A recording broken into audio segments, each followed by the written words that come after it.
I'm going to talk about the interesting topic. I think we heard a lot of themes today on automation, on digitization, on what is happening in terms of the changes, how do we get ourselves ready for the future, and at the same time, how do we not be obsolete? And I think like there were some industries, sir here, the speaker on infrastructure, he said that some of the industries are not going to be impacted. But I think every industry that we are going to be talking about, hearing about, or being part about, there is some change that is natural to happen. It might not make it non-existent or obsolete, but there are some changes that we will have to adopt ourselves. And what is it that we need to do in order to be able to be part of this thing and be relevant in this entire age of automation? And that is the topic that I will spend a few minutes on: digitize or perish, be relevant in the age of automation. Just a little bit brief about MindMap. We are a very specialized organization which is focused on skilling in the area of different BPM, analytics, digital, and risk expertise as an area of operation. We work with a lot of corporates. Some of our organizations are mentioned there. We work extensively with AP Skills Development Corporation in terms of working with colleges, working with CSR funds, working with government-funded programs, as well as we work directly with colleges in terms of how do you imbibe these upcoming business requirements, the new skills that are coming into the market, how do you make it part of your culture? How do you get yourself ready for it? How do you get your organizations ready for it?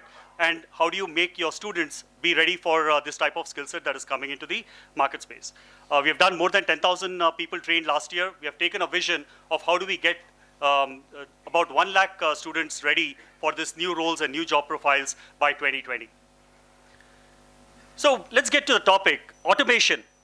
We all read newspapers, and I don't think so there's one newspaper out there which doesn't talk about either automation, digitization, data analytics, what is happening in terms of the digital world and how the world is evolving. Again, even if we leave apart the entire sensation factor that is associated with it, it is real.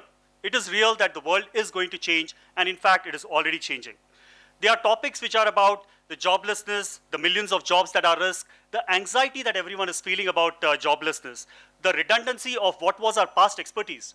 Expertise I'm talking about, not past knowledge. What was expertise yesterday has become redundant today. And the need for us being able to take on the new jobs and the new environment that we are going to operate in. And that is what brings to this topic of digitize or perish. Now, this journey to automation or the industrial revolution, phase 4, phase 5, there are many different terms that you hear in this particular series. This journey has not begun today. Right from 3 million years ago, we have seen a lot of changes happening. Right from how do you use stones to light the fire, to use matchsticks, to use lighters, and now even more lazy, how do you use those automated touch to get the fire onto your stoves. All these evolution, it has been part of our entire culture. It is part of our human blood, I would call it, to be lazy or to find ways to do things in a much simpler and easier way. But each one of these changes has come with a little bit of a change, a little bit of a cost, a little bit of impact. And we as human beings have been able to cope up with it. If you think about the Industrial Revolution, it made a lot of our weavers and cobblers go out of job. But that doesn't mean that that industry perished, did it? No. But we took time to digest what exactly is it that is happening and what do we need to do to ourselves to be able to be ready for that kind of an environment. And thanks to technology, robotics, computing power, the high-speed networking, these changes are happening very, very fast. They're happening much faster than they would, and they'll continue to be much faster in the future. It's not just the manufacturing jobs that are at risk. This time, it is very high-skilled jobs that are continuing to face the pressure in terms of digitization and automation. Is anyone here who thinks that their job is exempt from being replaced by robots? The answer might be yes to some extent, yes completely. The range might vary from about 5% to 100%, but every one of us will be doing things differently in the new environment that is there. If you think about it, these changes have already started happening. It is not just, see, one of the comments that was made in the morning was that the impact of the industry or what percentage of people who will get impacted by automation, the number of people that is required to drive this thing is very small. But yes, but the impact of that is felt on every blue collar and white collar jobs. If you look at a lot of examples, the coveted accountant job, today 60 to 70% of this job, which is completely transactional, has completely been automated. If you go to organizations like Genpact, Cognizant, IBM, Accenture, every one of them is spending a lot of time doing that. You look at the restaurants, the chefs who were like specialists, now they can cook by using and following recipes by using robots, not taking a single day of sick leave or not having any smoke breaks in between. If you think about it, they have become the best chess masters, and they have also been able to compose music very successfully. So be it in the arts field, be it in the science field, be it in restaurants, be it in hospitals, every single area, this impact is going to be meaningful. I thought words will never speak the impact of it. I just had 30 seconds of video that I would like to play of how robots are actually becoming part of day-to-day life, be it from the distribution centers, to delivery boys, to cars, to medical as in field. But those are a few examples of Amazon using in its distribution center, where previously a person got an order, he used to go to the shelf and pick up the shelf and then come and do the delivery of it. But in today's environment, the person is sitting in one place, he's pressing a button, the robot brings the entire stack to him, he picks up whatever is required, and the material goes back. Simplifies the entire life of that poor guy who had to lift everything, keep walking between the distribution centers, which by no stretch of imagination are small space. There are lakhs and lakhs of square feet of area. They have tested robots to actually get the delivery. The person comes in 30 minutes, the delivery will happen to your home. You look at the medical field, the anesthetist role is becoming non-relevant. You look at their ability, they're able to read the scan reports, the CT scan reports, and are able to deliver very scientifically driven responses in terms of what the new cure will need to be. So the reality is, all of this thing is going to be changing.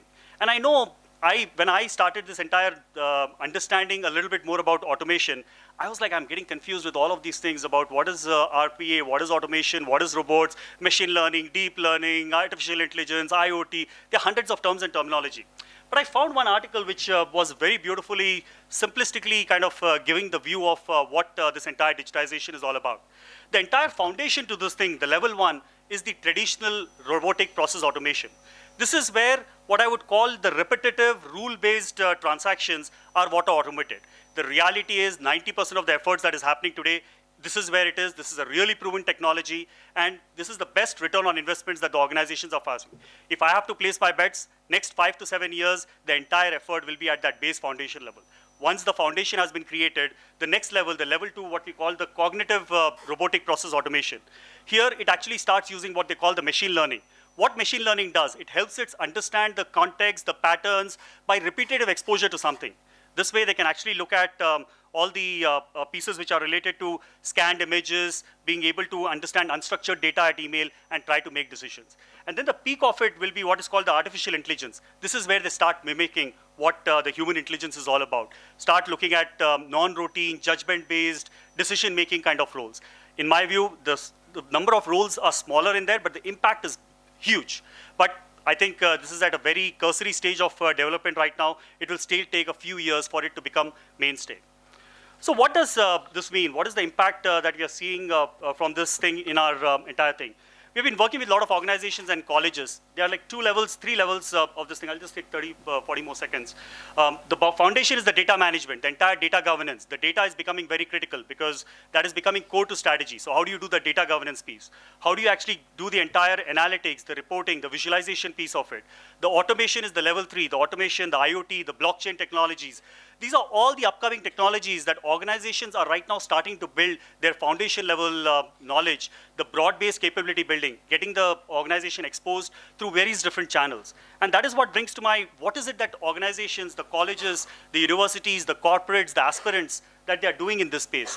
The level 1 that we are seeing is webinars. Webinars are 3 hours, 4-hour session to get at a broader level exposure in terms of what does it mean to be automated, what does it mean, what it takes, what type of processes can be automated. This is to get them comfortable in the new world that they are going to be part of. Then there are the next level pieces. The colleges and universities are focused on how do I build careers, how do I expose them on those careers on automation, how do I create the curriculum, how do I get my faculty ready for it, how do I build it into my core curriculum. Those are the pieces of discussions that have been really, really powerful that we have seen with a lot of colleges. We are working with almost 30, 35 colleges in Telangana and Andhra Pradesh, and we have seen the excitement and the interest of both the students and the faculty in that regard. I will just end on a lighter note. Obviously, there's a lot of unemployment that is being talked about, but the line is going to be queued by a robot in the future. There will be robots who are going to do 90% of your work. They will have questions. They will have to call the human beings. Definitely, they don't seem to be a happy human being having to talk to a human being. So, guys, I think like we all need to gear up for this change that is coming up. I don't think so it is going to happen in the distant future. This is happening right now. And it is important that we get up and be ready for this particular change. The entire societies, the communities, our friends, family, everyone is going to be changing. And we all will need to make some changes to ourselves to be ready for the future.